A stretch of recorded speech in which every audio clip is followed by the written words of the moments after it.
What is going on, you guys? I'm going to show you how I beat Red Boy in Black Myth Wukong. This boss is a little bit annoying because of all the fire that it uses. My final attempt is not perfect by any means, but with this method, you'll be able to basically tank a lot of his attacks, including all of that fire, and then you'll be able to survive and get it done. So let's get started. I show my medicines that I'm using as well as my skills. You could also see that I'm using the vessel that defends against fire. You're going to need that one. It's very, very important. And I start off with the monkeys, and this is just so fun to use because we just bully this boss. Like, we put in a bunch of damage.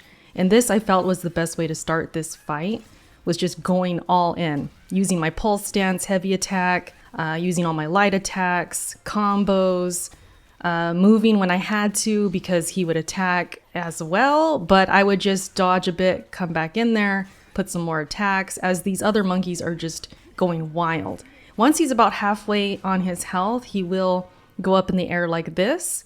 And that's when we want to pop that vessel because we're going to protect against fire. And dodging these attacks right here are very tricky. Even when I felt like I was dodging them, I was still taking some damage. So it's very important to have this vessel because it will limit that damage as much as possible. Because more often than not, you're going to get hit by at least a few of these. Or if you're lucky, maybe you do dodge them all, but it's best to be prepared in case you don't. And then he's going to come back down, and that's when I use the cloud step just to get a nice little hit in there. I wasn't focusing on cloud step to create a duplicate as much as I was using it to just close the gap and get closer to the boss because I wanted to stay very aggressive. I go ahead and use my spirit there, the big-headed spirit, attack him with that.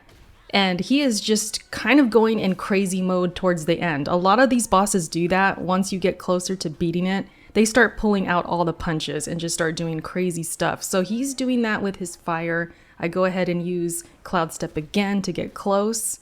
And I'm just trying to tank as much as possible and be aggressive and put as much damage as much as possible. Using that pulse stance, getting some separation, staggering him, staying on his ass basically and just going in.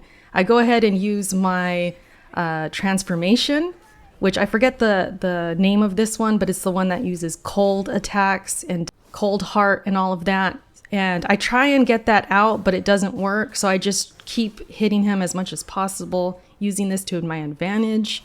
And he's still not dead yet, so I gotta be very careful here. I heal.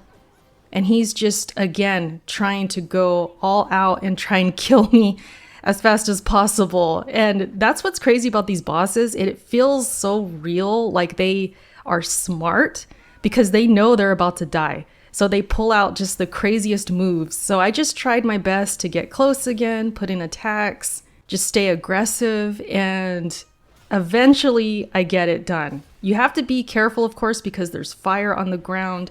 It's one of those risk and reward things, all right?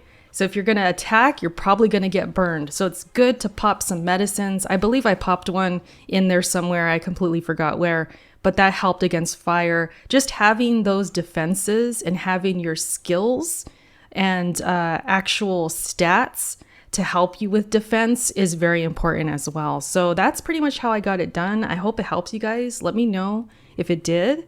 Thank you so much for watching, and I will catch you in my next video. Bye.